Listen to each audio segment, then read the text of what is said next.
All right. Hello, everybody, and welcome to tonight's program. The program is Korean and English Bilingual Poetry Reading. Thank you all so much for joining us. My name is Amanda Grant, and I am the Education Program Officer at the Korea Society. 3 poets, 3 translators, 1 conversation. Tonight, we are privileged to be joined by 6 exceptionally talented creatives for a special Korean and English bilingual poetry reading.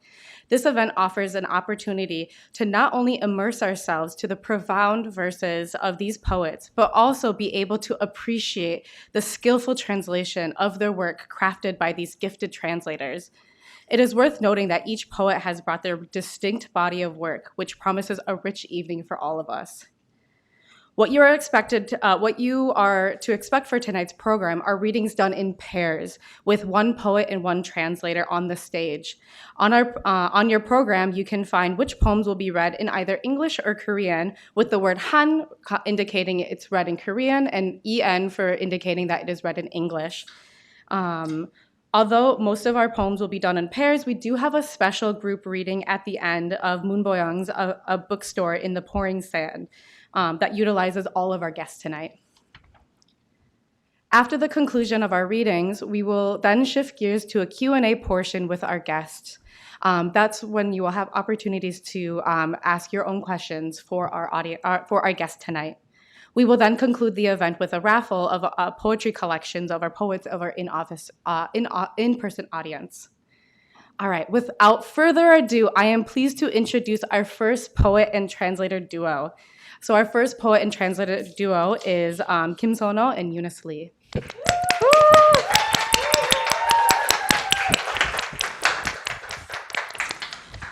Kim Sono is a poet, essayist, and multimedia artist. They have published 2 poetry collections, Night Soccer and The Film Set, and the essay collection, Rubato for the Unknown.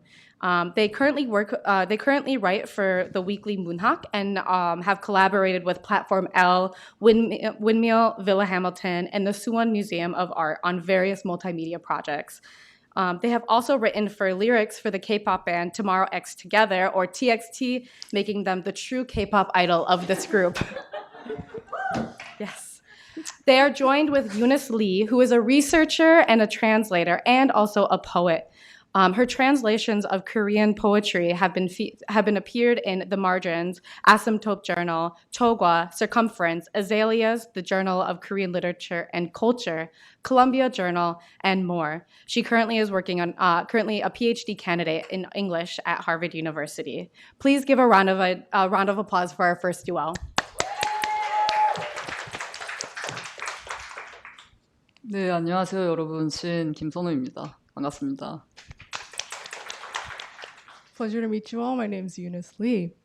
Thank you so much for coming out tonight. We're really excited and really honored to be here. So Sono and I are going to read 3 poems. The first 2 are going to be read in English, and the last poem will be read in both Korean and in English. Okay. First poem is titled Cine Kid. Cine Kid. The room had 2 screens. One played the past and the other played the future, said a sign. I had a left hand and a right hand, a left eye and a right eye. I could close one at a time to feel the fullness of despair and the deepness of joy, said a rumor. And believers of the rumor had flocked to the cinema. One played light, the other endless darkness, and the 2 screens were parallel. Which was the past and which was the future could not be disclosed, said a voice, and one by one the people left. The videos played without end, so bright and so dark, I could only make guesses. I covered the right screen with my left hand, and my eyes went blind.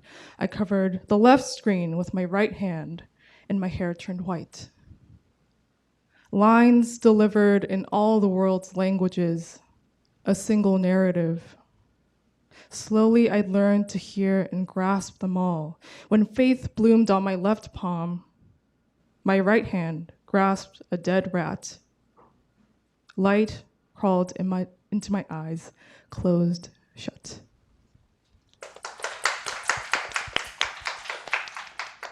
네. 방금 시는 제 첫 번째 시집 나이트 사커에 수록된 시네키드라는 제목의 시였는데요.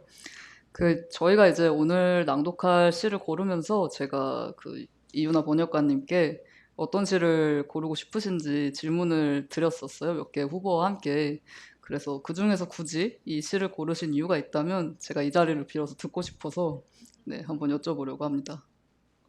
So this poem is from Sono's first collection of poetry, Night Soccer, and Sono gave me the option of choosing from a set of poems, and their question was about why I chose this poem in particular. So I really liked the line that goes like, lines delivered in all the world's languages, a single narrative. And I feel like that was very appropriate for this reading, right? We're reading many lines in many, I guess, two languages, but still, a single narrative that we're all participating in. The next, right, Okay. and do you want to recite that line in Korean for us? 오케이. 제가 한국말로 방금 말씀해주신 부분을 읽어보자면 원문에서는 온 나라의 말로 된 대사와 단 하나의 서사라는 부분이었습니다. 네. So that was the line in Korean. The next two poems have not been published yet. These are new poems. You guys are in for a treat. The next poem is titled "The Red Behind My Eyelids." The red behind my eyelids. This photo, I think I was 4, 5. I remember Mom saying, "Grandma will be here. She'll be here. She'll be here." She said, and I waited. "She'll be here. She'll be here." Mom's voice in the kitchen, ring, ring, ringing, and then suddenly Mom was gone. Grandma wasn't here yet. The front door was shut and light came through the little kitchen window. A square of light quivered on the floor and I played with it, stuck my hand in it, lay my face on it. Oh, so warm. She'll be here. She'll be here. And then Grandma really was here. I thought she'd never be here, or Mom would be here first, or I would be here alone, or forever, or something. That's why I was playing with the light. But then Grandma was here. The front door opened, and Grandma, well, her nose was bleeding. Her nose bled, bled, bled, red on the floor, drip, drop. Grandma ran towards me, grabbed a towel, or was it a dish rag, and pinched her nose, but the blood drip dropped down the rag, into the sink, onto her white clothes, into the square of light, the blood drip dropped. Grandma smiled, wiping off the blood. I remember this photo. I think I was 4, 5. I might be wrong. Maybe I made all of this up. Maybe this is Grandma at my house, posing for a photo with me in her arms. Maybe this is a story I made up just because the weather looks nice through the window in the photo. But that was my first time seeing blood, you see. A child seeing blood. That doesn't happen very often, does it? The blood was such a bright red, and so I remember it. But I might be wrong. I'm wearing a cap in the photo, so I might have been back from a walk. Someone must have taken the photo, Mom or probably Dad. Probably wasn't just me and Grandma there. But my memory tells me this is a photo from the day I saw blood for the first time. This was the first blood of my life. That's how I see it. Blood dripping into light. I've never seen anything like that since. Such a tint of pink in the sky can be seen only briefly or not at all on many days. That sunset to be, might we call that a blood-tinted sky? If so, then at that hour, in a park by the Han River, there must have been a radio, clueless about how it had ended up there. And that old-fashioned, rectangular, metallic, hefty, many-buttoned radio must have been broadcasting a voice. It would have rung far and wide. Someone would have heard it, recorded it, missed parts of it, and yet.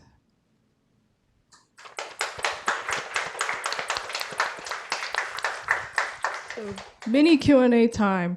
I had a question about so you mentioned the Han River in this poem, and that brings that reminds me of your bio that you wrote for your first poetry collection, Night Soccer, and it was one sentence. Kim Sun-ho was born in Seoul in 1992. That was it. I was wondering what soul means to you and to your poetics. 네. 아시겠지만 원래 이제 책 낼 때 그 책 날개랑 이제 뒷부분에 이력이나 이런 거를 멋있게 소개하는 경우가 많은데 이제 저는 첫 번째 시집에서 1992년 서울에서 태어났다 이렇게만 이제 적었던 부분이 있어서 그 부분을 말씀해 주신 건데요. 글쎄요. 저도 뭐 이제 와서 생각해 보면 어떤 이유에서 그렇게 했는지 잘 기억이 나지 않기도 하고 왜 그랬나 모르겠기도 하지만 근데 어쨌거나 이제 저는 서울에서 나고 자란 서울 사람으로서 서울이라는 공간이 갖는 서울이라는 공간에 갖는 애착도 있고 또 개인적인 의미가 있는 것도 사실이지만 그 서울이라는 이름이 가진 되게 예쁜다는 생각이 많이 들었어요. 그 이름이 가진 독특함이 있다는 생각이 들고 또 서울이 환기하는 독특한 감수성이 있다는 생각이 들어서 서울이라는 공간의 이름도 좋아하고 서울이라는 공간도 좋아하는 편인데 그래서 이제 글을 쓰거나 할 때도 서울이라는 말이 자주 들어온다는 생각이 들고요. 그래서 사실 이 얘기는 제가 아까 말씀드리려다 깜빡했는데 이제 서울을 주제로 산문집도 하나 내년에 나올 예정이에요. 아무튼 그런 의미에서 이제 한강이라는 구체적인 장소가 들어온 건 역시도 그 서울이라는 공간 속에서 한강이라는 존재가 가진 이미지나 그곳이 가진 어떤 냄새 혹은 그곳에 모여있는 사람들과 같은 그런 이미지들을 그냥 동시에 이제 그 시 내부에서 환기할 수 있어서 이 시에서 이제 갖고 온 것이 아닌가 하는 생각이 듭니다. So I wrote a really short bio for myself when other people have like really long, like flowery blurbs for themselves. But to just think about the meaning of soul, I was born and raised in Seoul, spent most of my life there. But I also like the sound of the word soul and the texture of it. So I like to bring it into my poems a lot.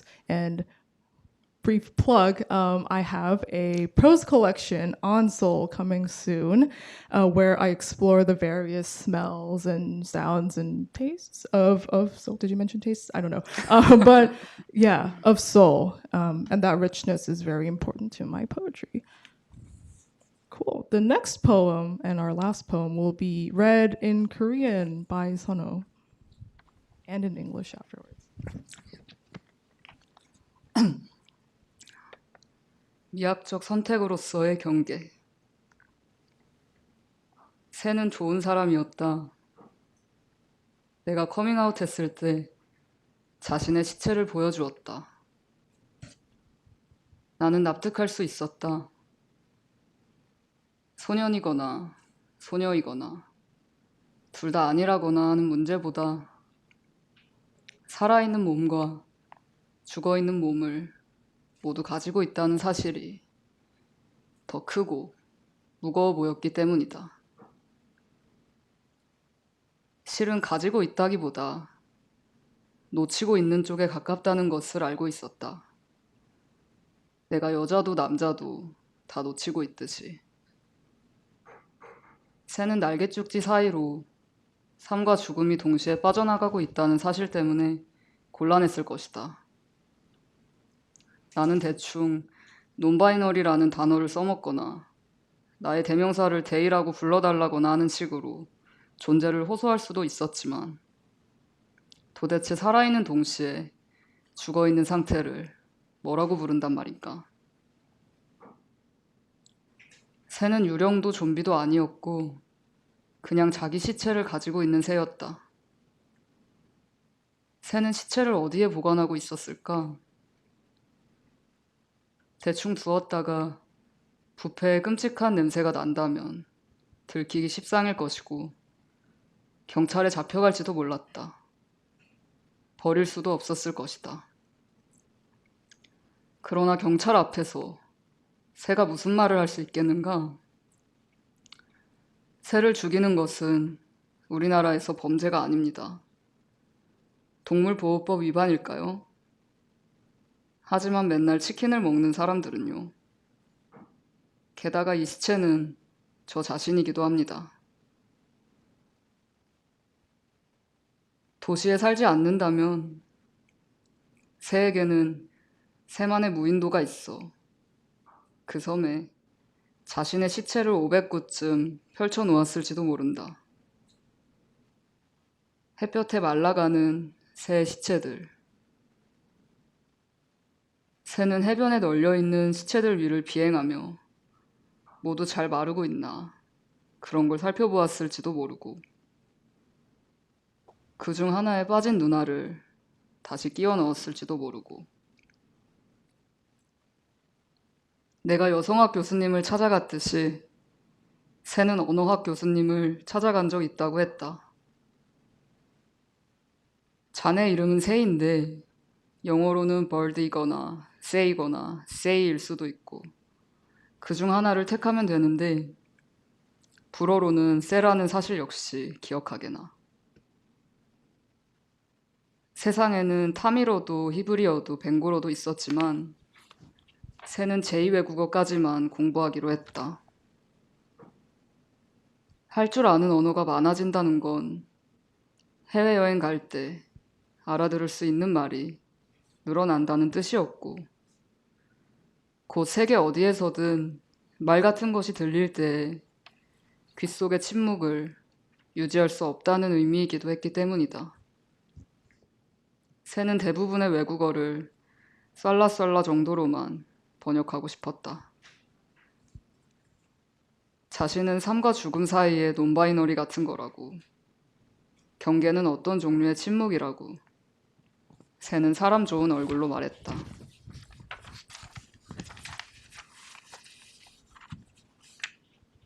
시체는 어디서 났니?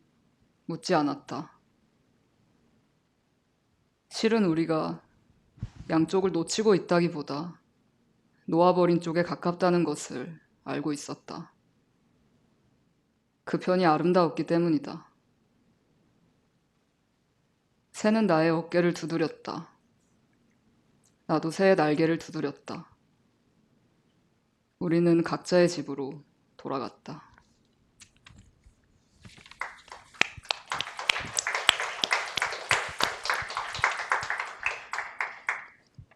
The boundary as an aesthetic choice. Bird was a good person. When I came out, it showed me its dead body. I understood. The problem of being a boy or girl or neither didn't seem as serious as the problem of being both dead and alive. It was less like having both a dead body and a living body than losing both, as I understood it. Just like I was losing out on both the female and the male. Bird was troubled by the fact that both its life and its death were leaking between its wings. I could claim my existence by using the word non-binary, despite its being a negation of the word binary, or by asking to be referred to by they pronouns. But what do you even call that state of being alive and dead at once? Bird was neither ghost nor zombie, just a bird carrying around its own dead body. Where did Bird keep it? Neglected, the body would rot and give off a terrible odor. Others would easily find out and the cops would arrest Bird. Nor could Bird throw the body out. But what is a bird supposed to tell a cop? Killing a bird is not considered a crime in this country. Is this a violation of the Animal Protection Act? But what about all the people who eat chicken? Also, this dead body happens to be me. If it weren't a city bird, Bird could have claimed an uninhabited island for itself and laid out some 500 of its own dead bodies. Dead bird bodies drying out under the sun. Bird would have flown across the beach to make sure all the bodies were drying well, occasionally plugging an eyeball back into its socket. Just like I'd gone to a women's studies professor, Bird had gone to a linguist. Your name in English is Bird, and the Korean word for it is pronounced se or se. Or you could choose between the two spellings, but do keep in mind that in French, this is se. There was Tamil, there was Hebrew, there was Bengali, and so on. But Bird was fine with learning just 2 foreign languages. Learning more languages meant understanding more words on trips abroad, but this also meant Bird would no longer be able to shut words out of its ears, even in a different part of the world. Bird was satisfied translating most foreign words at the blah, blah, blah level. Bird felt non-binary between life and death. Every boundary is a kind of silence, said Bird, wearing a Goodfellow smile. I didn't ask, where did you get that dead body? It was less like losing both than letting go of both, as I understood it. This was my aesthetic choice. Bird gave me a pat on the shoulder. I gave Bird a pat on the wing. We each went back home. Thank you so much. Thank you so much. Thank you so much, Kim Sono and Unice Lee. That was wonderful. And I look forward to your next work that's coming out soon. All right, so our next poet-translator duo consists of poet Kim Liyoun and translator Jisun Kim.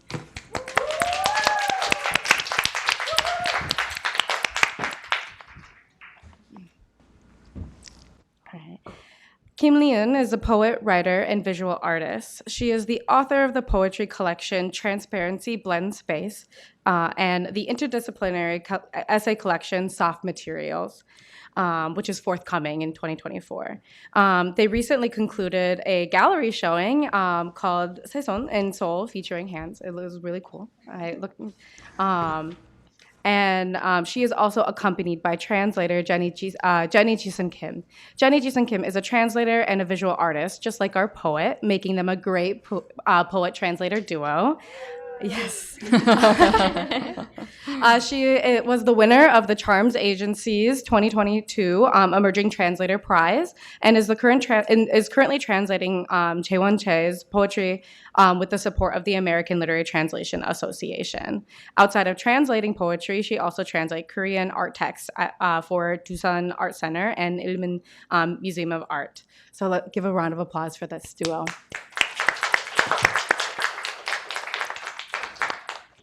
네, 안녕하세요. 시인 김리윤입니다. 반갑습니다. Hi, my name is Jisun Kim. Tonight we will read 3 poems for you. The first is Views. We are going to read the last part of this poem together, alternating between the Korean and English versions of it, so that each language, each voice is an echo of the other. Views. To you who tremble while crossing a border. You tremble as you see and tremble as you hear. You doubt if what you see as you tremble is anything more than your imagination. You fear. You tremble in fear as you move. Your body remains, but movement fades. All of the city's structures tell you, you may not cross this area.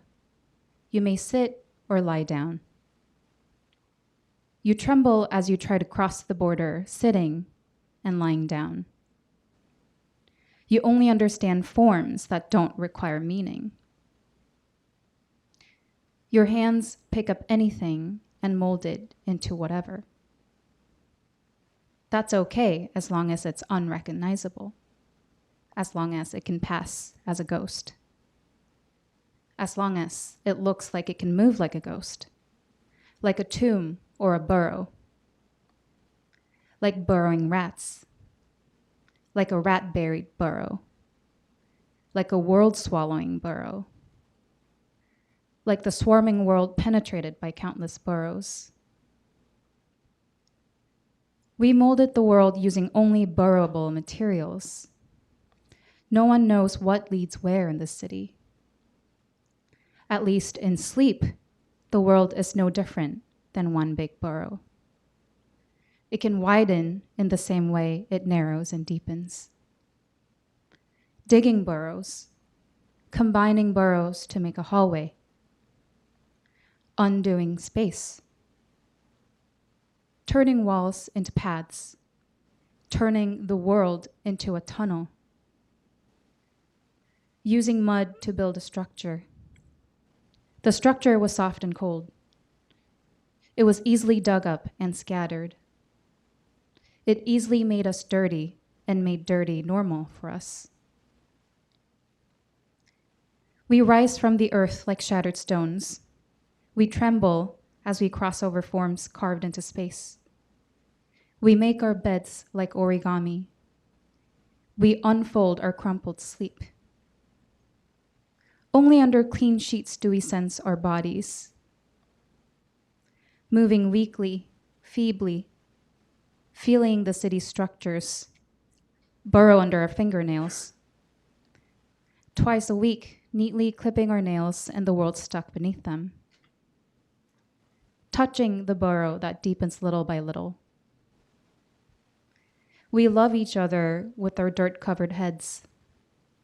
We love as if to recognize the faint dirt on each other.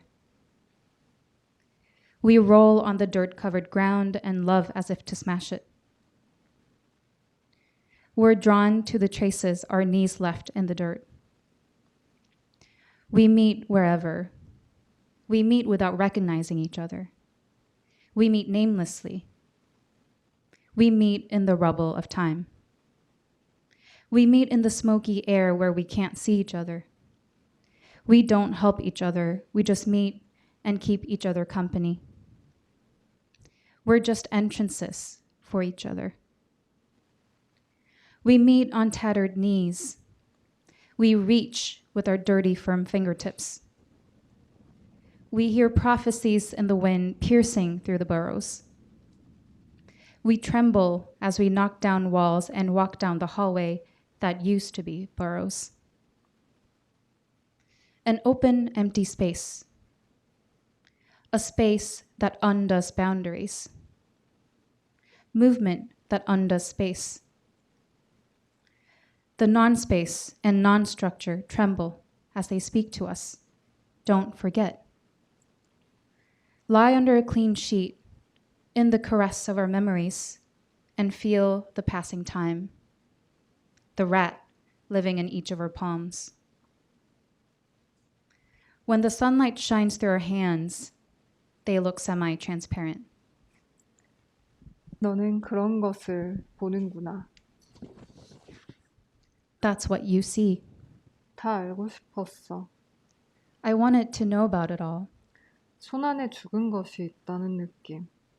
The feeling of having something dead in your hand. 그거 내가 대신 봐줄게. I'll take a peek for you. 회랑의 어둠이 가늘게 떨린다. The dark of the hallway quivers. 모두 기도할 때 우리가 뜬 실눈들. Our eyes squint open while everyone is praying. 떨며 The trembling, 새어나온 빛이 경계를 넘지. peering light crosses the border.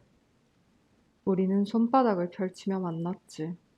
We met with open palms. 죽은 눈이 푹푹 날렸어. Dead snow fluttered in the air.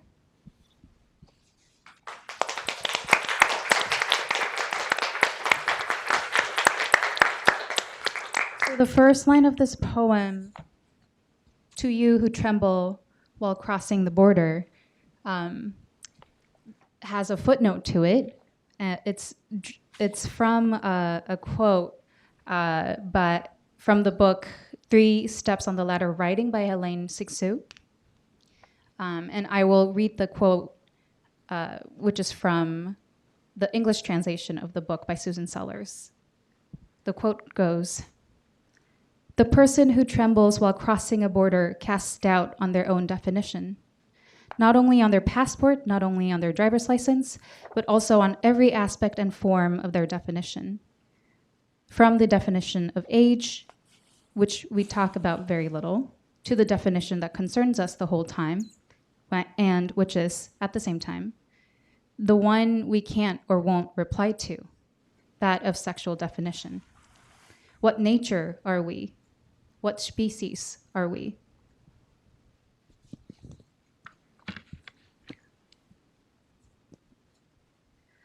The next two poems, Feelings or Facts and Cleansed Abstractions, are both connected to the exhibition, the solo exhibition that Liyoun had in Seoul earlier this year called New Han.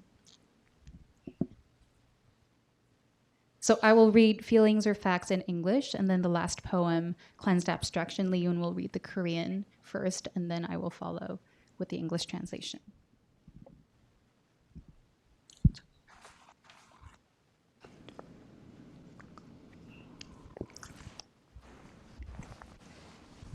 Feelings or facts?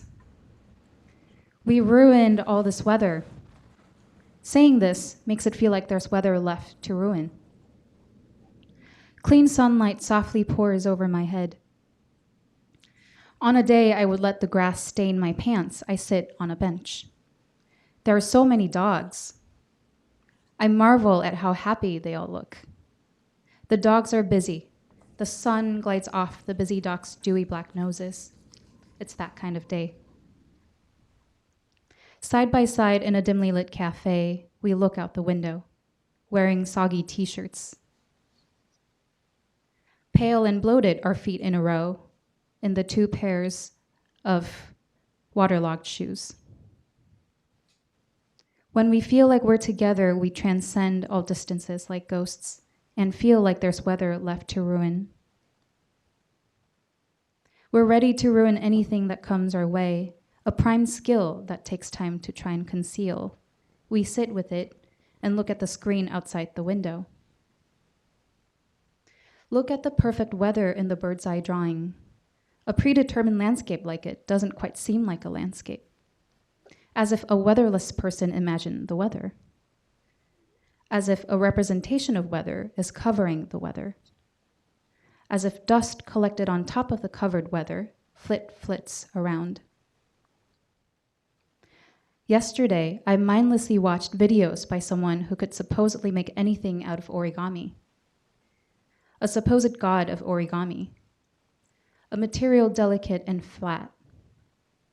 A volume that multiplies with each fold. A world birthed from 10 fingers. A world that would turn to pulp with one perfectly ruined day. Replace do not enter signs with origami in places you want to protect. No one would trample over things that a single fingertip could ruin. Said the person wielding 10 of such fingers. What do we need to brighten up this place? If this is like a fireplace that lights up with a single spark. If days ablaze with dawn are good enough. Open the window. It feels like there's weather left for us to ruin. We walk dogs mindlessly as if there's no life to return to. The dogs completely forget how to be alone at home and wait for their humans. It's that kind of day. In the waterlogged shoes, our feet start to soften and crumble like they've never stepped on anything. Like their soft soles are the only things they've ever felt.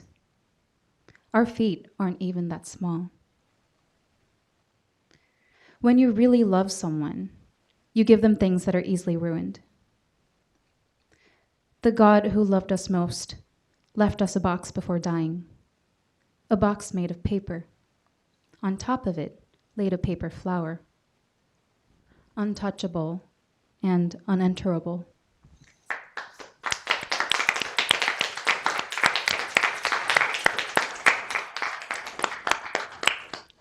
네, 다음 시 깨끗하게 찢은 추상은 제가 한국어로 먼저 읽고 김지선 번역가께서 영어로 읽어주실 거예요.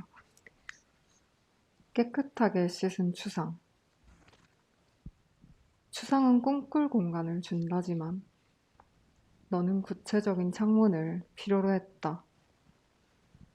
꿈꿀 공간 말고 손에 잡히고 눈에 보이는 설명할 필요 없이 보여주면 그만인 그런 것, 그런 창문을 원했다. 시간을 잘게 부수어 눈을 위해 사용하기를. 너는 추상에 짓눌리지 않기 위해, 꿈꿀 공간에 잡아먹히지 않기 위해 꿈을 꾸느라 피로해전 채 탁한 눈으로 나를 보는 사람이 되지는 않기 위해 혼곤한 잠에 취할 수 있을 정도의 꿈꿀 공간만을 남겨놓기 위해 창문을 필요로 했고 추상이 필요한 순간이면 창밖을 흐릿한 배경으로 만들 사물을 창문 앞에 두고 아주 오랫동안 잘 바라보기 위해 애쓸 만한 개체를 필요로 했다.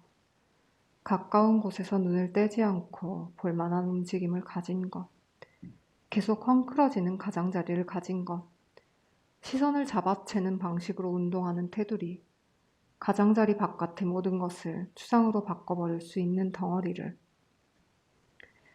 그러니까 손 같은 것, 조그맣고 가늘고 제멋대로 움직이는 것, 젖을 수 있고 다시 마를 수 있고 젖었다 마르는 동안 손상되지 않는 것, 보고 있으면 무슨 의지 같은 것이 있으리라 짐작하게 되는 것, 변화하는 표면을 가진 것, 깨끗하게 복원되는 표면을 가진 것, 다른 물질에 기민하게 반응하는 것, 보지 못한 세부가 남겨져 있을 것이라는 느낌을 거듭 주는 것, 내가 아는 무엇보다 구체적인 것, 거의 모든 것에 대한 구체성처럼 움직이는 것, 물의 부드러운 투명함을 깨지는 물질의 속성으로 다시 빚는, 그러니까 손 같은 것. 씻은 손의 물기들은 순간을 더 작은 순간으로 쪼개며 구체성에서 달아난다. 시간을 잘게 부수며 몸에 서린 광택이 된다. 누구라도 창문을 필요로 하게 되는 날씨가 창밖에 있다. 창문은 손상을 통해 벽을 증언한다. 주변을 흡수하는 빛, 풍경을 모아두는 초소형 사물로서의 물방울이 너의 손끝에 있다. 꿈꿀 공간이 우리를 짓누른다면 잠들 수 없을 거야. 흐르고 떨어지는 동안만 가능해지는 추상, 순간을 전제로만 가능한 선명함, 눈앞의 손을 보는 동안 흐릿한 배경에 불과해지는 바깥, 얼버무려진 것의 아름다움, 딱 그만큼의 추상이 우리를 잠들게 한다. 우리를 껴안게 한다. 서로에게 아무렇게나 기대어 시간을 바라보게 한다. 구멍을 수선하는 일이 유리만이 가질 수 있는 재능이라면 창문은 수선된 손상이고 바깥과 결탁한 구멍이다. 물방울은 외부의 풍경을 요약한다. 손가락은 물이 방향을 가질 수 있도록 한다. 부드러운 테두리를 넘어다니며 부드러운 움직임을 배우며 일시적인 요약을 깨뜨리는 손. 안팎이 맺은 관계란 얼마나 연약한 것인지, 얼마나 밀접한 거리인지 우리는 다 보이는 채로만 아늑함을 느낄 수 있었지. 유리로 만든 동굴 안에 앉아 겁에 질리지 않고 표면에 기댄 채 오랫동안 다른 표면을 볼 수 있었지. 기억은 표면을 사랑하기 때문에 얼굴은 추상이 되지 못한다. 너는 새 손과 함께 있고 물기의 차가움을 분명하게 느낀다. 씻은 손의 물기가 창밖에 관여한다. 창밖은 흘러간다.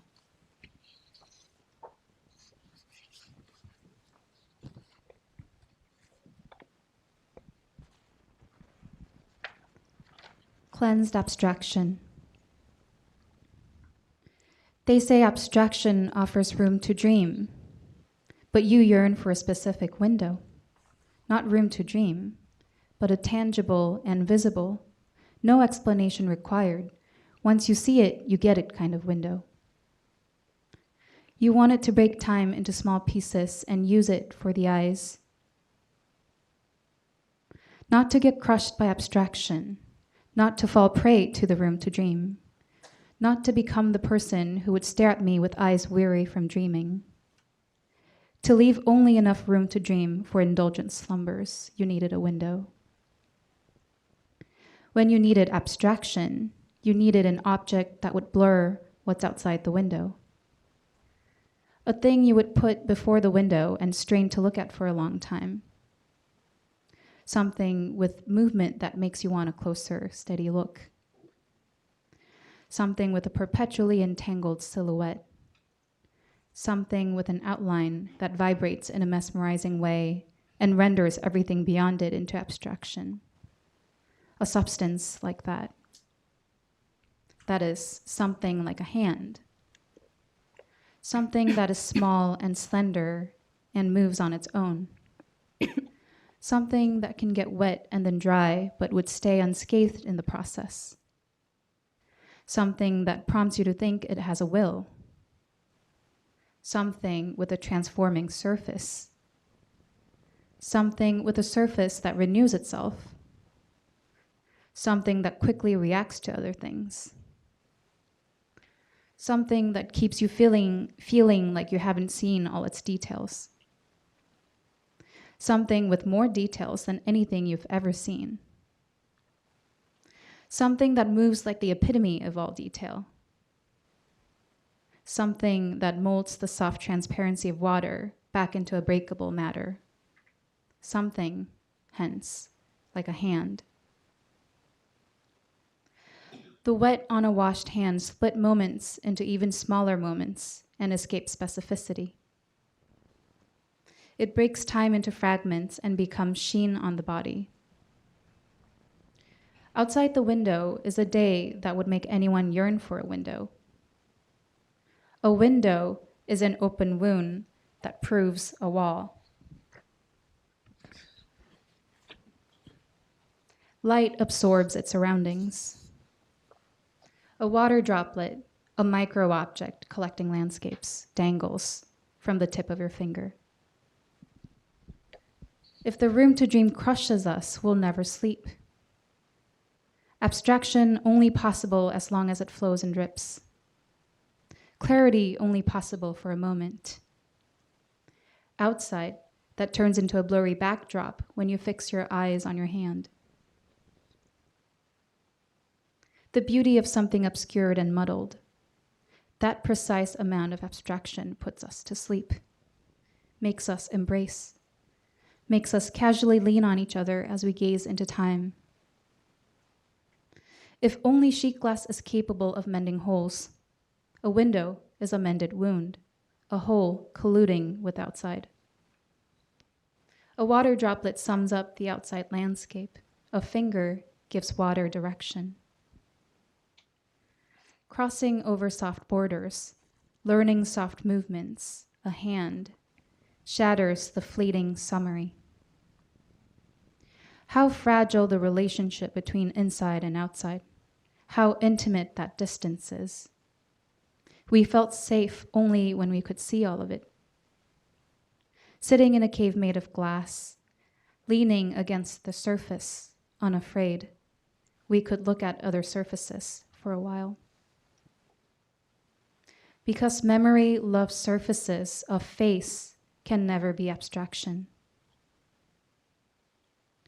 You have a brand new hand that keenly senses the coldness of wet.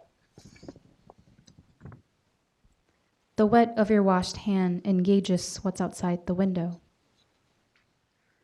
What's outside the window flows on.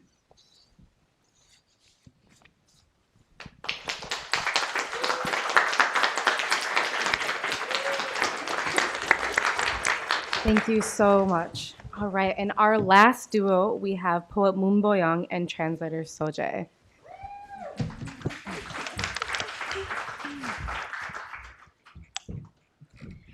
Bo-young is a poet and essayist. She made her debut by winning the New Literary Award of Jungan newspaper in 2016 Her collection of poems, Pillar of Books, won the Kim Soo-young Prize in 2017 and was translated into English in 2021. She published a collection of stories titled The Hill of Yon and several essay collections, namely the best long run I threw away today because I was anxious, The Era of Diary, and The Kindest Way to Hate People. Wonderful names. Her second and third collection of poems are titled The Battleground and Sand Bookstore, respectively. She also has a very cute YouTube channel called Onoshin, a poet's vlog where she showcases her daily life as a Korean poet. I very much enjoy watching it. Bo-young is accompanied by Soje, who is a poet and translator. Soje is known for the translation of Lee Hae-mi's Unexpected Vanilla, Choi Jin-young's To the Warm Horizon, and Lee So-ho Catcalling. They also make Chogwa, an e-zine that features one Korean poem in multiple English translations per issue. Let's give a round of applause for the two.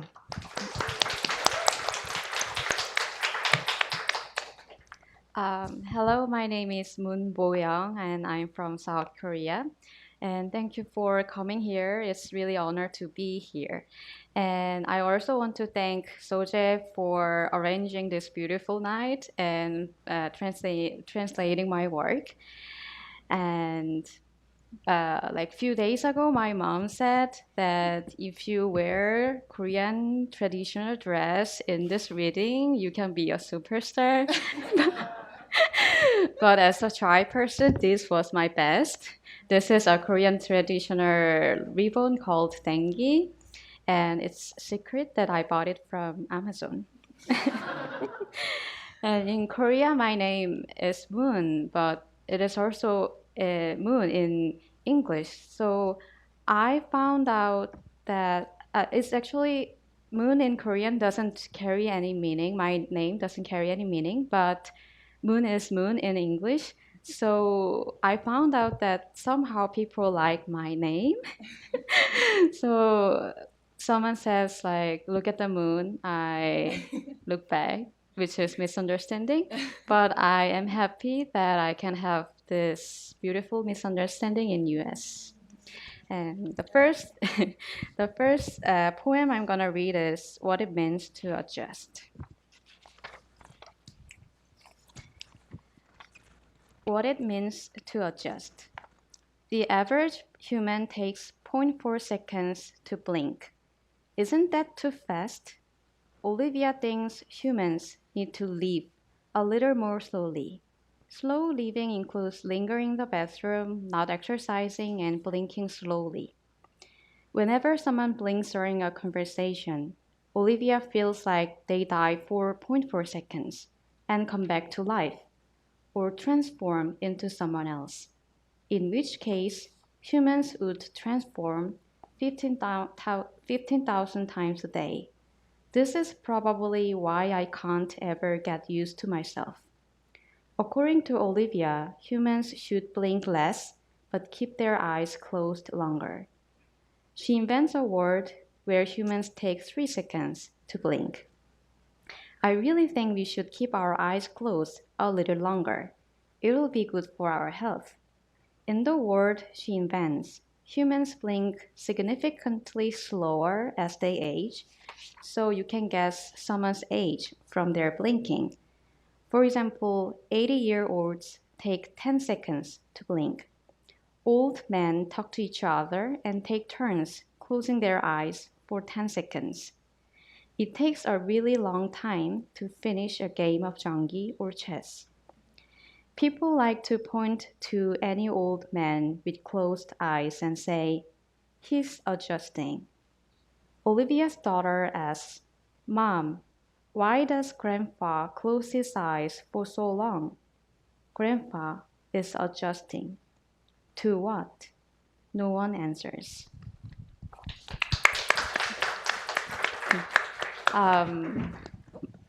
My eyes get dry sometimes, so I put some eye drops in it. And I heard that it's good to roll our eyes with our eyes closed. So I did that and I felt so good. So I thought it would be good to close our eyes a little bit longer for each blink, like let's say 3 seconds. And as we age, we blink like we close our eyes for 10 seconds for a blink. So what would happen in that world? I thought. First, people would just walk around because it would be too dangerous to drive. And then, second, I think people will fight less because it would be too harsh to yell or shout at someone whose eyes are closed. So I wrote this. And this time, Soje and I are going to read this poem in Korean together. Okay, I'll start. 적응을 이해하다. 사람은 눈을 깜빡이는데 평균 0.4초 걸린다. 너무 빠른 거 아니야? 올리비아는 인간이 조금 더 느리게 살 필요가 있다고 생각한다. 느린 삶에는 화장실에 더 오래 머물기, 운동 안 하기, 천천히 눈 감았다 뜨기 같은 것이 포함된다. 올리비아는 대화 도중 상대방이 눈을 깜빡일 때마다 0.4초 간격으로 죽었다가 살아 돌아온다고 느꼈다. 또는 다른 사람으로 변신한다고. 그렇다면 인간은 하루에 1만 5천 번 변신하는 셈이다. 이는 내가 절대로 나 자신에게 적응할 수 없는 이유에 대한 실마리를 준다. 그는 눈을 덜 깜빡이되 눈을 감고 있는 시간은 길어져야 한다고 믿는다. 올리비아가 구상 중인 세계의 인간들은 한 번 눈을 깜빡일 때 3초 정도 걸린다. 나는 우리가 조금 더 오래 눈을 감고 있을 필요가 있다고 믿어요. 나는 눈을 깜빡이는 속도가 그게 인간의 건강에 더 좋을 거라고 확신해요. 그가 지어낸 세계에서 인간은 나이를 먹을수록 눈을 깜빡이는 속도가 현저히 느려져서 그 속도로 나이를 가늠한다. 가령 80세 노인은 눈을 깜빡일 때 10초 걸린다. 두 노인은 대화를 나누며 번갈아 10초씩 눈을 감는다. 그래서 장기나 체스 한 판을 끝내는데 시간이 오래 걸린다. 사람들은 눈을 너무 오래 감고 있는 나이 든 사람을 가리켜 이렇게 말한다. 저 사람은 적응하고 있다. 라고. 올리비아의 딸은 물었다. 엄마, 할아버지는 왜 저렇게 눈을 오래 감았다 떠? 할아버지는 적응 중이셔. 어디에? 아무도 대답하지 않는다.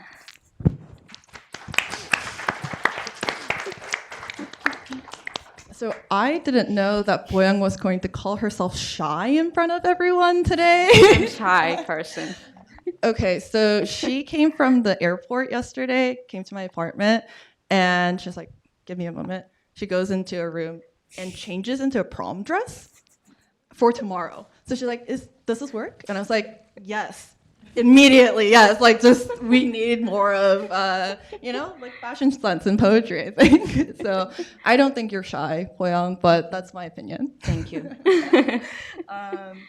I also wanted to mention something about your Tengi, because Bo-young is currently doing a fellowship residency at the Iowa workshop, and she's representing South Korea among how many other writers are there? Sorry, 5 writers from other worlds. Other countries? Yes, Yeah, other countries. yeah. How many writers are there? Like 35. Yeah, it's a huge cohort, and apparently everyone is like very proud of their countries. And Bo-young was like, I didn't prepare anything. Yeah. I just have a prom dress. So so she bought that in a sort of a fashion emergency. Yeah, is what fashion I heard. emergency. Yeah. So this next poem that I'll be reading. Oh, I am the translator, maybe, or maybe Bo-young is the translator. That's the trick. I will be reading "Saving the World Slowly," and this is a poem that Bo-young wanted me to read in particular. You can ask her during the Q&A why. So here it is. Saving the World Slowly. You know how the protagonist in an anime like Sailor Moon, Wedding Peach, or Saint Tail transforms by chanting a spell? What do you call that? A power-up? An evolution? Here's a character I came up with. She has to shower to transform or evolve. Problem is, she hates showering, kind of like me. I hate showering so much that I never learned how to swim. The number of showers the character takes is the number of times she saves the world. Shower 0 times a day, save the world 0 times a day. Shower 3 times a day, save the world 3 times a day. But no one can convince Giril, our hero, to shower, much less save the world. She fucking hates showers. Showers just don't feel right. Take her word for it. The bathroom gets all fogged up, the floor is slippery, the water turns cold all of a sudden. She's covered in goosebumps as soon as she turns the water off. Giril also has back knee. She doesn't lower her head while washing her hair in case a ghost pops out. Plus, she transforms in the shower, sprouting wings and claws on top of an outfit change. No wonder she hates showers. Say she takes a shower for the first time in a while before going to work. Giril is a high-rise window cleaner, FYI. But then the world falls into a crisis. She would have to shower twice, right? How is she going to do that? Hanging on the side of a skyscraper. Giril runs to a nearby gym, buys a one-day pass, and initiates a transformation under the stream of a gym shower head. Saving the world wasn't cumbersome. Showering was. Our hero said that once. But no matter how much she hated showers, she couldn't not shower for the rest of her life, you know? So Giril changed her mind. She doesn't shower to save the world anymore. She thinks she might as well save the world when she showers. Not that it changed anything. It's just that I've changed my mind about the story as I've been writing it.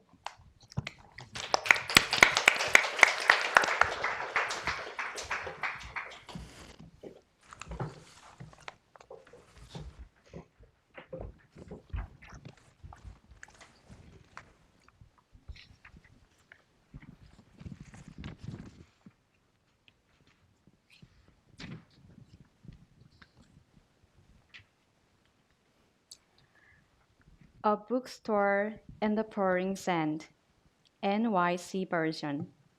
3 poets enter through a big blue door. Sand falls through the ceiling boards at this bookstore in the pouring sand. It's a bookstore with no books. The grains of sand are the books. Not even a poet would say that. Look at the floor. Why are there books on the floor? Looks nice. The floor is covered in sand like a beach. If you dig into the sand with your toes, you can find an old wooden floor and the face of an old book. Sand rains falls on their shoulders and hair as they dust off the books. In the corner of the bookstore, someone is buried with only their face poking out. Hello there! Are you okay?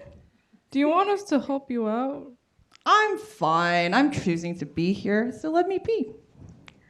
What if you get buried alive? I have my ways. But what are you doing here? Just passing by. You haven't moved at all. Anyway, we are looking for Antoine's book. What's an Antoine? Poet. What's a poet? An idiot. What's the title? I don't know actually. You don't know either. Knowing the title isn't enough to find a book anyway. As you can see, all the books here have been swept by the sand and their titles have faded away. Books are sent here to do just that. Oh, I just felt a book on my foot. And it's gone. Like a fish. How to enjoy the sand bookstore. Tip number 1. If possible, wear a hat when reading to shade your face. Tip number 2. You may get buried in the sand if you stay still. Please periodically run, walk, or wiggle. Laughing or crying is another option. Tip number 3. To keep the sand on the ground, please refrain from flying. I, too, am a poet. I'm writing a poem very dear to me called Sandlight. Why don't you have a listen? Let's just go. What's it about? I wrote the poem thinking about my dead wife.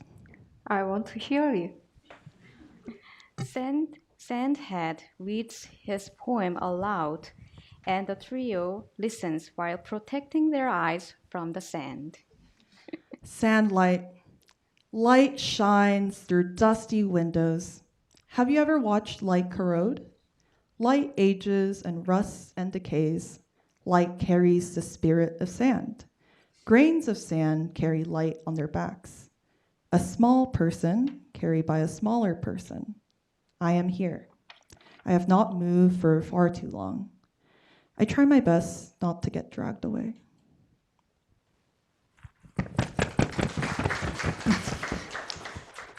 They don't know how long they've been inside.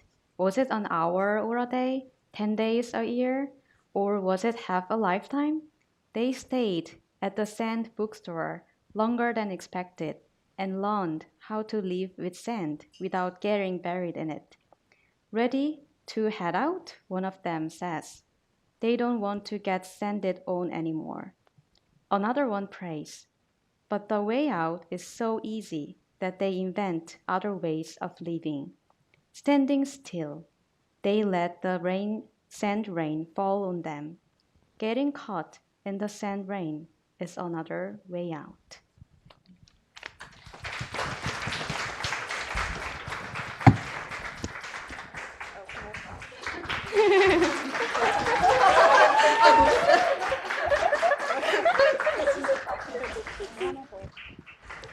Thank you so much, and thank you. One more round of applause to all of our poets and translators.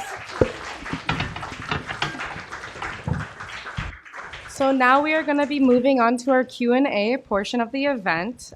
We have a few prepared questions for today before we open it up to the audience. For these questions, since we not only have the privilege to hear from the poets themselves, but also we have the individuals who translated their works as well, we're going to be asking questions about both. So I wanted to make sure there's a balance of both of those questions in opening this conversation. All right, so for our first question, I'm directing it to our poets. Considering the diverse themes explored in your respective poems, it's intriguing to ponder the sources of inspiration that each you must draw upon. So where do you get your inspiration for your poetry? And whoever would like to start can answer. Moon? Yes, yeah, yes. Okay. Our shy one. Okay.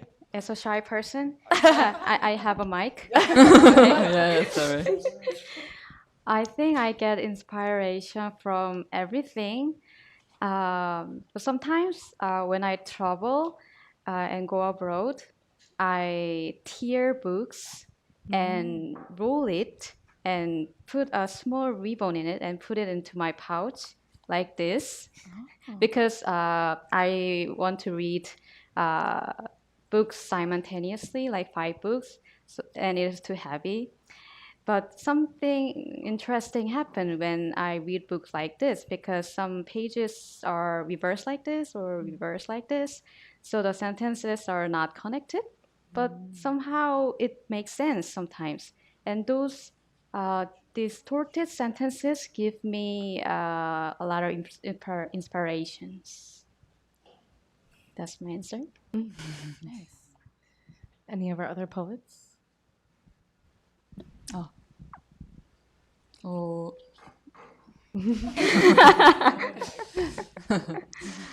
저도 이제 비슷하게 거의 대부분의 모든 삶에서 마주하는 것들에서 영감을 받는다고 말할 수 있을 것 같은데요.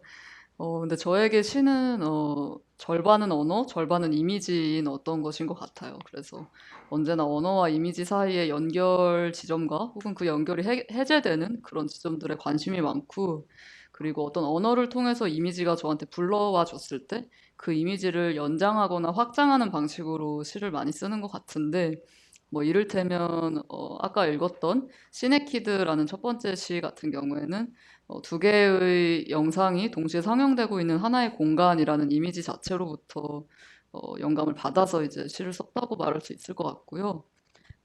두 번째 시였던 눈꺼풀 안쪽의 밝음 역시도 실제로 그 할머니가 어릴 때 코피를 흘리고 계셨던 기억이 제가 생각하기엔 저의 첫 번째 기억인데, 그 기억 머릿속의 이미지로부터 출발해서 그것을 언어로 번역하거나 이미지를 언어로 번역하거나 혹은 언어로부터 이제 파생되는 이미지를 포착하고 확장하는 방식으로 시를 써왔던 것 같습니다. Yeah, so I like to draw inspiration from everyday life, but also I think of poetry as fundamentally half language slash words and half image. And I like to look at the connections or the disconnects between language and image. For example, the first poem that we read, Cine Kid, was inspired by the image of two screens playing side by side. And the second poem we recited, which was The Red Behind My Eyelids, was inspired by my first memory that I have of my life, which is when my grandmother's nose was bleeding. So all these images and their connections, disconnects from words and language inspire me. Wow, beautiful. And our last poet? 네. 다들 조금 답변의 도입부가 비슷한 것 같은데 저 역시 이제 시의 착상이 되는 지점은 너무 다양해서 특정해서 이야기하기는 어려울 것 같고 삶에서 마주하는 모든 것에 걸쳐 있다고 이야기하는 편이 오히려 정확할 것 같아요. 그래서 저한테는 특히 본다는 감각 자체가 무척 중요하고요. It seems that we all have a common understanding, or we're all saying very similar things about our inspirations. I also think that it's an inspiration to my poetry is very diverse and vague, so it's very difficult to pinpoint exactly what that is. I'd even say it's more accurate to say that it's all aspects of life and existence that is my inspiration. Especially for me, the sense of seeing is very important. 살아있음이 자체가 무언가를 본다는 감각이랑 되게 경교하게 엉켜있는 느낌이고 그래서 제가 감각하기에 이미지라는 것이 단순히 어떤 시각이나 뭐 존재한 물질로서 존재하는 이미지뿐만이 아니라 뭐 촉각이나 청각처럼 삶 전반의 모든 것에 연루되어 있다는 느낌이고 그래서 제가 마주하는 이미지들과 저 사이에서 발생하는 시차나 균열 같은 것들이 시를 향하는 입구가 되어주는 것 같아요. I think image goes beyond just physical sight and is very deeply connected to other senses like feeling and perceiving, even sense of touch. I think that's what you mentioned, and it is my relationship to these images, the friction that's between them that is important to me. 그래서 마지막으로 읽었던 깨끗하게 씻은 추상 같은 경우에는 아까 짧게 설명했던 개인전에서 했던 창문 앞에서 씻은 손을 한 달 반 정도 촬영한 사진 연작을 보고 그것을 기록한 일지를 바탕으로 다시 언어로 옮긴 것인데 그런 식으로 어떤 이미지, 물질로 존재하는 이미지에 들어있는 모든 것들을 다시 언어라는 재료로 물질로서의 몸을 갖지 않는 이미지로 옮기는 과정 자체가 저한테는 되게 중요한 것 같습니다. So, for instance, the poem "Cleansed Abstraction" was inspired by. Well, I showed a series of work, a series of photography that I took of my wet hands after I washed them for about a month and a half in my solo exhibition that was mentioned earlier. And the process of giving imagery to something that doesn't have a physical existence is important to me. Beautiful. Thank you. My next question ties in everybody on the stage, but is also again directed to the poets. What thoughts and emotion come when hearing your poetry translated? How does it feel? How did it feel when you first heard your poetry translated as well? This is kind of a personal question too, because I've actually am workshopping one of these poets. I'm translating and workshopping one myself, so I'm very curious to hear on the poet's side of it and like the feelings behind it. First? Yes. Okay. I have mic. Oh yeah, I'm getting. Okay. Sorry, I must also speak. Okay. It was so fascinating. and as Korean and English are entirely different language. So when I speak in Korean, my voice gets lower and deeper. But when I speak in English, my voice gets higher pitched. So like it feels like I'm having two distinct personalities. So I think translation gives poetry and poems an opportunity to have to explore diverse personas and personalities. It's like becoming a person with a split personality, which is awesome. And then I called myself her tether or evil twin, and Evil she really twin. liked that, so we're going with it. Yeah. Yeah. 네, 저 역시도 이제 되게 확고한 모국어로서의 한국어를 발화하며 살아온 입장에서 이제 제가 쓴 시가 영어로 번역된 모습을 보는 일이 되게 놀랍고 또 흥미로웠는데요.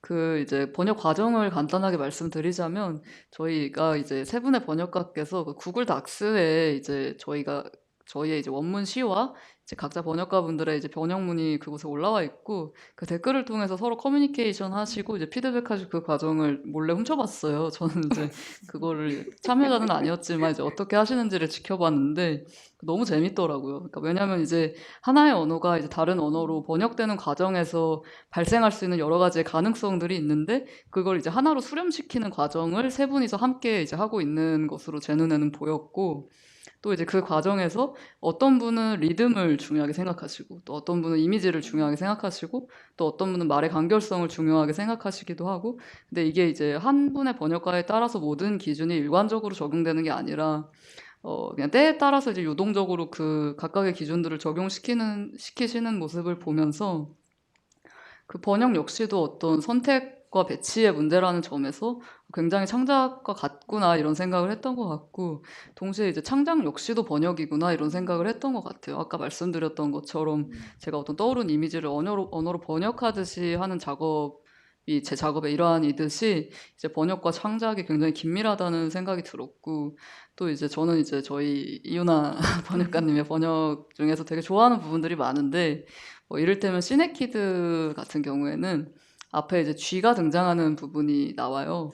근데 그걸 이제 뒷부분에서 사실은 감은 눈 속으로 빛이 스민다 이런 식의 표현이 마지막 문장에 등장하는데 그걸 이제 영어로 crowd라는 단어로 바꾸셔서 그 이미지를 쥐의 이미지 자체를 심화하는 방식으로 시 안에서 번역을 함으로써 이 시가 이제 번역되는 과정에서 한층 더 깊어진 느낌을 받기도 했고요.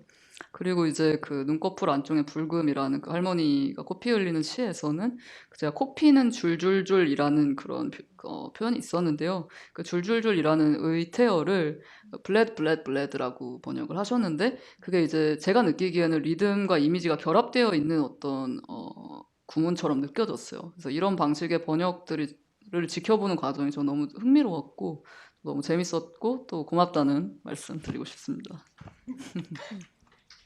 Thank you. So, as a native speaker of Korean, it was really fascinating to see the translation process. This took place on a big Google Doc with all the Korean poems and the English translation side by side.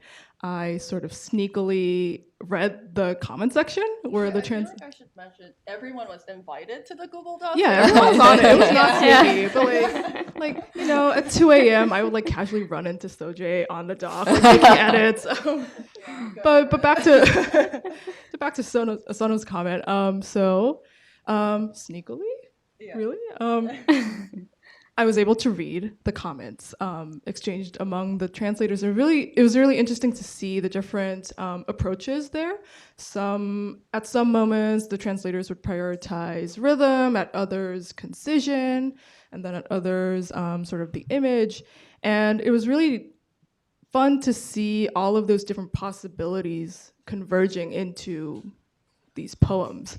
And then this sort of led me to think that translation too is a form of creative writing, and vice versa. Poetry is also a form of translation where you're converting, I guess, images into sound and inspirations into poetry and so on. To give some examples, it was really fascinating to see in Cine Kid, the first poem that we read, there is a rat that shows up at the end, and then in the final line, there's a line that goes like, I actually have it. Light crawled into my eyes closed shut. And the verb there was originally light seeps into my eyes, or light sort of entered my eyes, but my translator, my translator used the verb crawled to sort of amplify that mouse or rat imagery. And then in the second poem, which was The Red Behind My Eyelids, there was this mimetic word, 코피가 줄줄줄, right? Like onomatopoeia, right? And my translator translated that into bled, bled, bled, which sounds similar, and it was really interesting to see all these choices being made. And that rhythm and images were coming together in these translations. Yeah, thank you.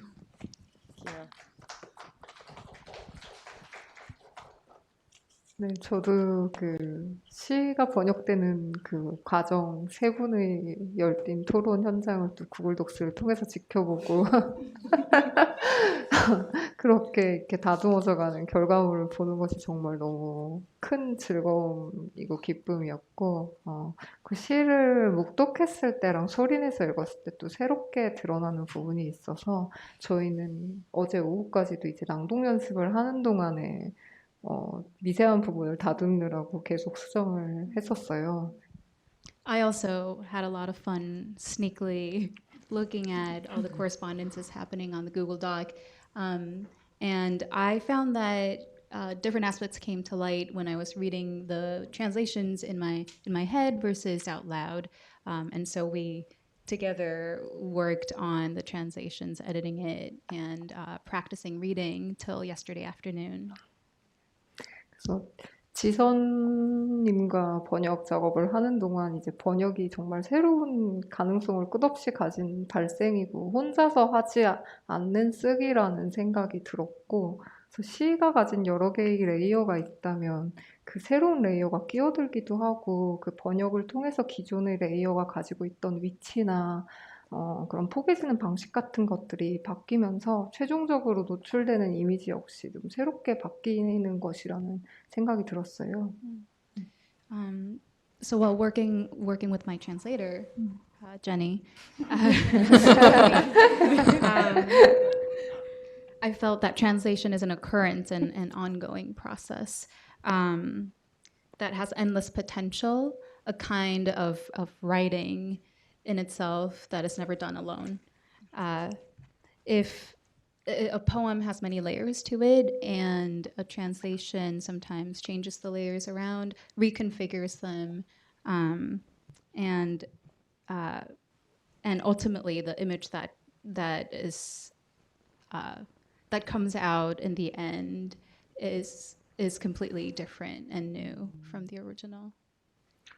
또 저랑 이 지선님 둘 다 약간 시각 매체를 함께 다루고 있기 때문에 시를 일종의 그 상상력에 의존하는 이미지 같은 것으로 대하고 있다는 점도 되게 재밌었는데, 그래서 지선님께서 저에게 번역 과정에서 하시는 질문들도 약간 지선님이 떠올린 이미지를 저에게 어떤 이미지로서 장면으로서 확인하는 것 같은 질문이 되게 많았고, 그래서 그 번역의 과정이 되게 지선님의 상상 속에서 몸을 갖게 된 이미지를 제 상상 속에 있던 것과 대조하고, 그래서 두 개의 반투명한 필름을 포개서 초점을 맞추듯이 상을 맞춰나가는 그런 과정처럼 느껴져서 정말 재밌었어요.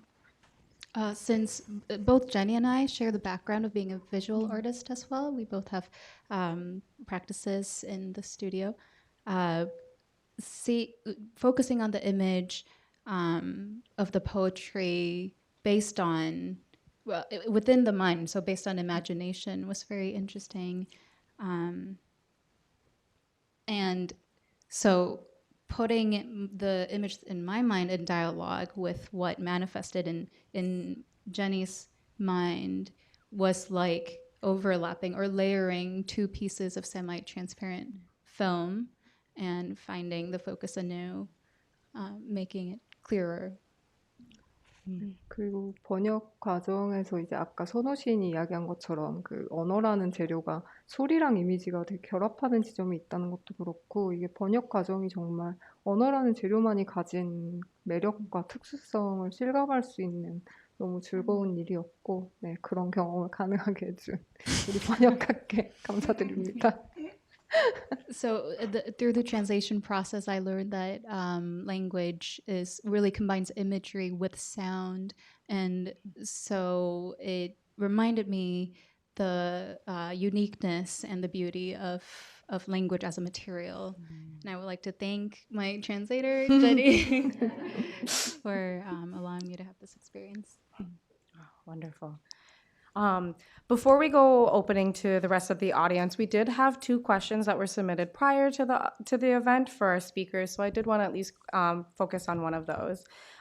So by Kate, who submitted on our live stream prior to this, they asked, for the translators, what do you personally strive in your translations? What aspects of the original piece do you prioritize in your translation over others? Yeah, I'll answer since the mic happens to be right here. I hear the word image come up over and over, and that exactly is my answer. I guess I have a visual mind as well, but I feel like image, like Liyoun said, beyond it being a sense, beyond the physical sense of sight, I think I think of it as an intuitive sort of reaction to the poem.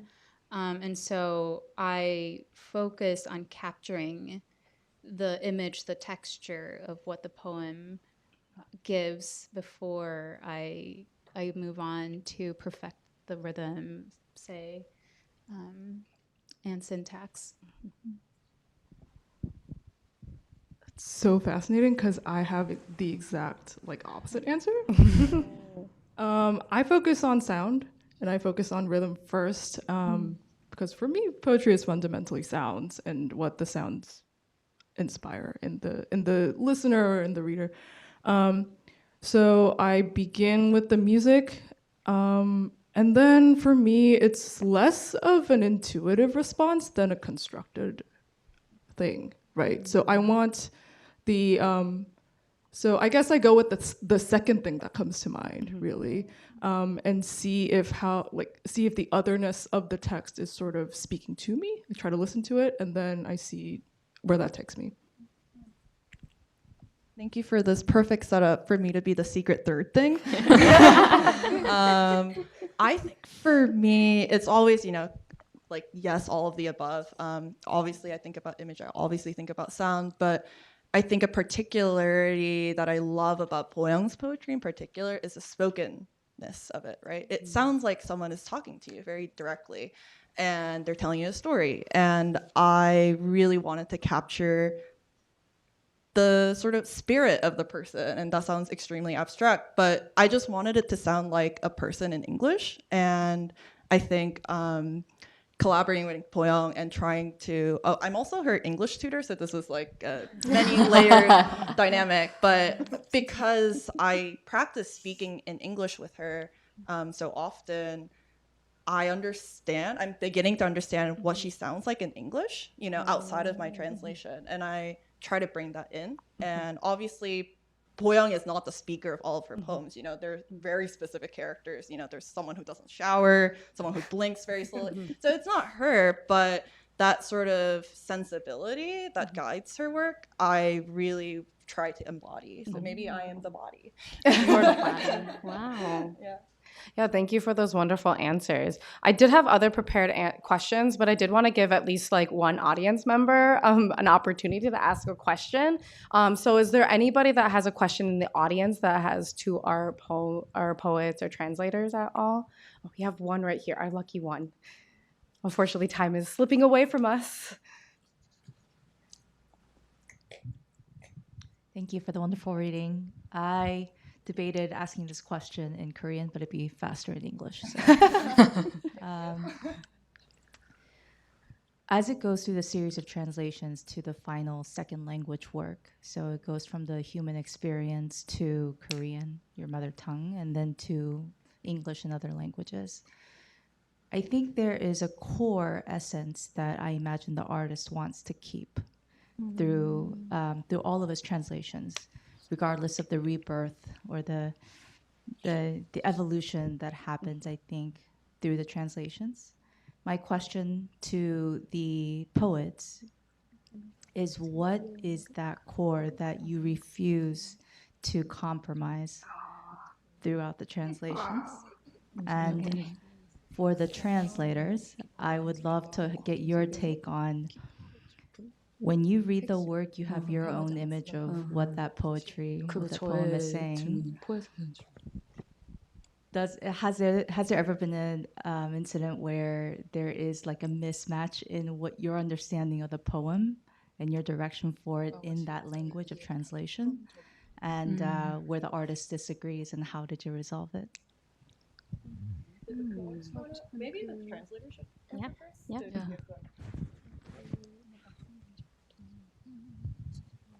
I guess. Thank you for that question. That's a really great question.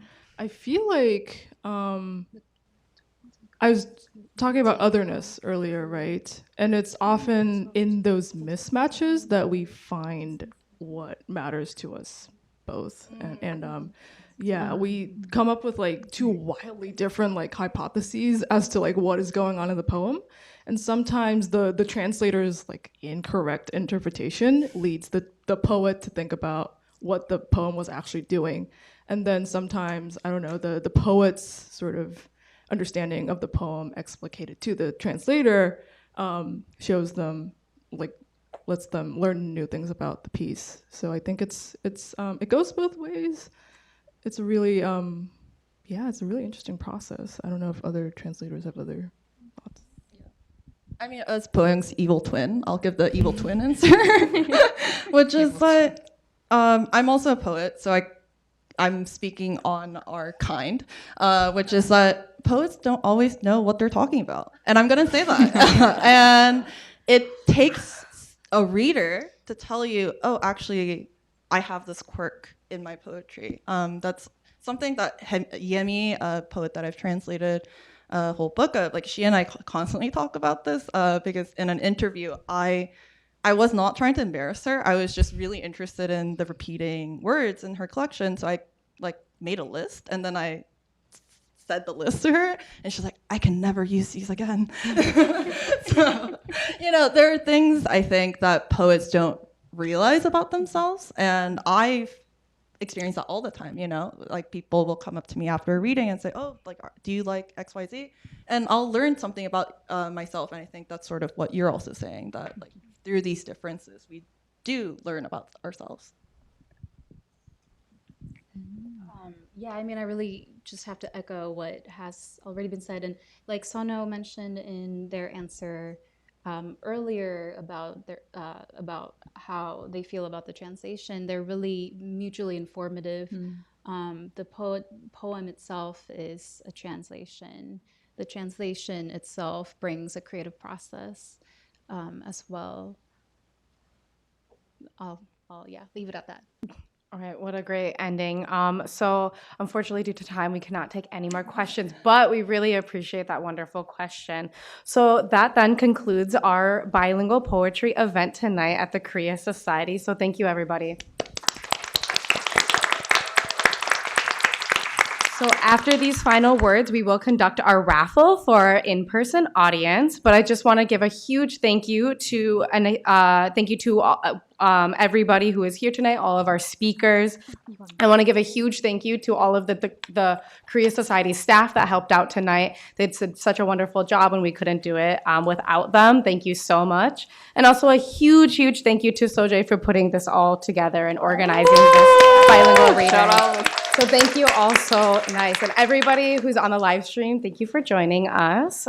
So our live stream should be done. So we're going to do a little raffle. So we're going to have...